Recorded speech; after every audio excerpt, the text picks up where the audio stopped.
क्या आप भी रेगुलर पैरासीटामोल और एंटीबायोटिक का यूज करते हैं? क्या आप जानते हैं कि पैरासीटामोल और एंटीबायोटिक किस तरह से हमारे शरीर के ऊपर काम करती है? किस तरह से एंटीबायोटिक और पैरासीटामोल को लेने पर यह हमारे शरीर पर अच्छा प्रभाव डालती है और किस तरह से लेने पर यह हमारे शरीर पर बुरा प्रभाव डालती है, इसके बारे में आज हम बात करने वाले हैं। नमस्कार दोस्तों, मेरा नाम है डॉक्टर समीर मंसूरी। आज हम बात करने वाले हैं एंटीबायोटिक और पैरासीटामोल के बारे में।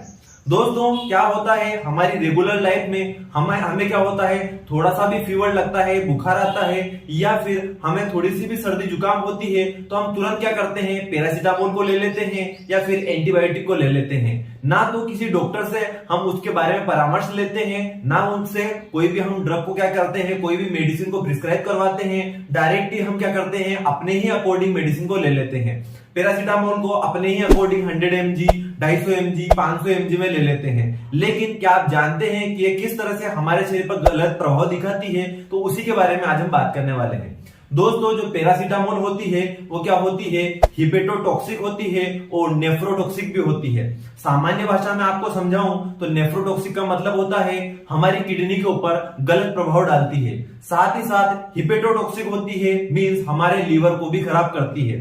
दोस्तों, क्या होता है, आपको एक एग्जांपल के थ्रू समझाना चाहता हूं। हमारी बॉडी क्या है, हमारी बॉडी का एक भी ऑर्गन, एक भी अंग यदि खराब होता है तो दूसरे अंगों के ऊपर भी उसका विपरीत प्रभाव पड़ता है। वो कैसे, एक सिंपल से एग्जांपल से समझिए। यदि कोई साइकिल है और साइकिल के अंदर यदि उसकी चेन उतर जाती है तो साइकिल को हम नॉर्मल तरीके से जिस तरह से चलाते हैं उस तरह से साइकिल को नहीं चला सकते।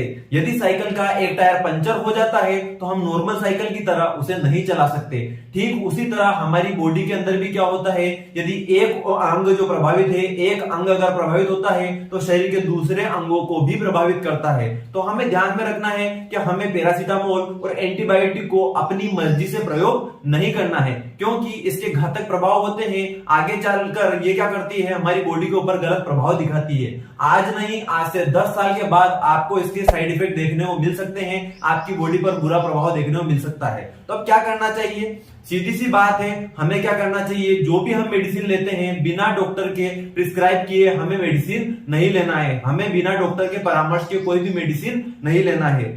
हर जो भी ड्रग होती है, पैरासीटामोल ली जाए, एंटीबायोटिक ली जाए, इनका क्या होता है, डॉक्टर क्या करता है, आपके शरीर के वेट के अकॉर्डिंग, आपके शरीर के अंदर कितना वजन है और आपकी एज के अकॉर्डिंग डिसाइड करने के बाद ही आपको मेडिसिन दी जाती है, ताकि वो आपके शरीर के ऊपर गलत प्रभाव ना डाले।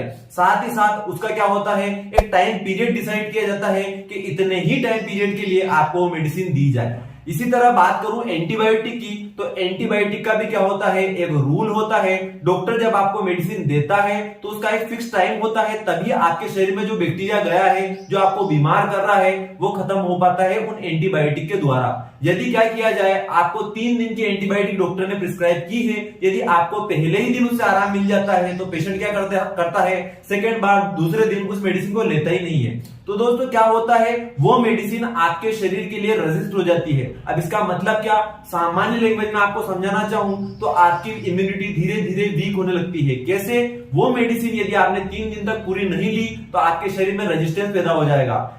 इन फ्यूचर यदि वापस आपको वही बैक्टीरिया आपके ऊपर अटैक करता है और आपको बीमार करता है, तो जो एंटीबायोटिक नॉर्मल लेवल की आपको दी गई थी वो वापस देने पर आपके शरीर के ऊपर प्रभाव नहीं दिखाएगी, उससे हायर डोज आपको देना पड़ेगा। क्यों? क्योंकि उसके लिए आपकी इम्यूनिटी वीक हो चुकी है।